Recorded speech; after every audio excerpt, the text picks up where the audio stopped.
When I was asked to participate in this event, it's called, Faces of Vaccine Injury, and I am not vaccine injured. So I thought long and hard about what I would talk about. They said maybe just talk about what happened to you, and I will, but I'm also going to give you a little bit more of what happened to me that a lot of people don't know the story. So obviously 4 years ago, we were in the throes of COVID, and I had a lot of time on my hands. I like to find things out, do some research. I apologize, it just keeps falling. I like to do some research or whatever, and I'd share it, right? Like most of my friends on Facebook.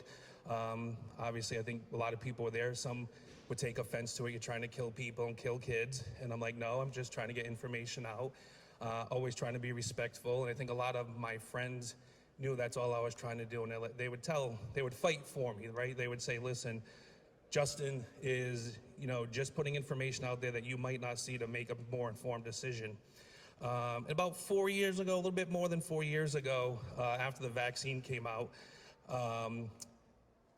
there was an Instagram post, and some of you might be familiar with it, some of you might not be, that actually gained a lot of traction, actually stayed up and wasn't censored for a long time. And what it was women who were having menstrual problems after getting the shot. I thought that was pretty serious. I think there was like 40, 50,000 people that had posts about their experience. So I said, hey, listen, I don't really want to get into this, but I'm going to put on my Facebook, again, just a piece of information for people to have to make an informed decision. And what typically happened, I had a bunch of people that came out and said, how dare you do that? You're spreading misinformation. People are going to die.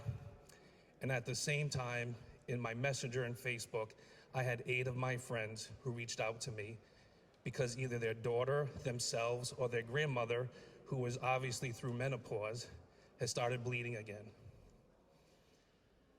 I was thinking about this as I was just thinking about what to talk about, and even at that time, I just couldn't understand why these people who were going through this wouldn't sit there and go on that Facebook post and say, listen, Justin's not wrong.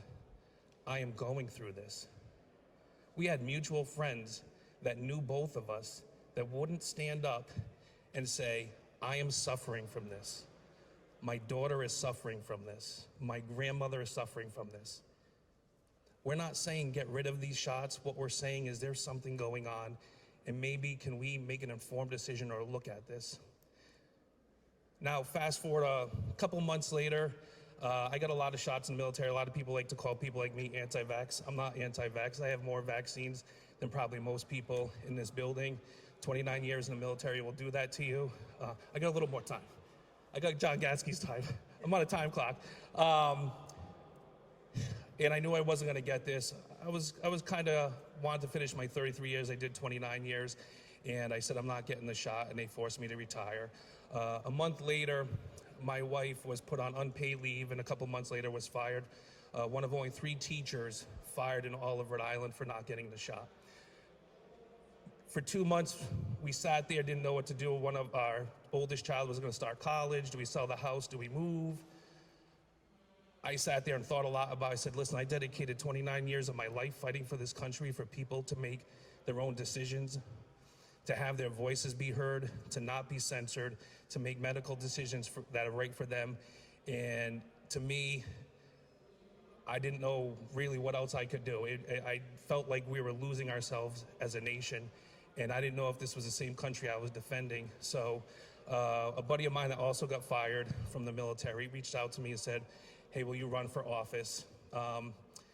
It's a tough decision. No money, don't know what your job prospects are. Your oldest gonna start college soon. It would have been easy to sell my house, move to Virginia where she was gonna go to college, have a nicer house, and not have to worry about this. But that's not me. I'm a fighter.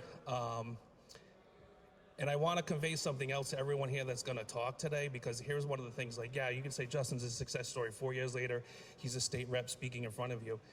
That took a lot of work. It still takes a lot of work, but your voice matters. My voice does not matter more than anyone here's voice matters. And I will tell you, I understand there's a lot of times that the people in here have gone through things. You've had tough days. No one's listening to me. No one understands. You want people to hear you.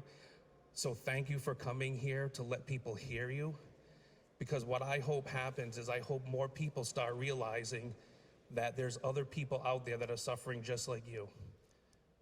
Just like my friends who couldn't speak up, and I wish they did, I hope that you speak up so we can have the important discussion that should have happened before. So thank you everyone for being here. Thank you for doing this, and I appreciate your time.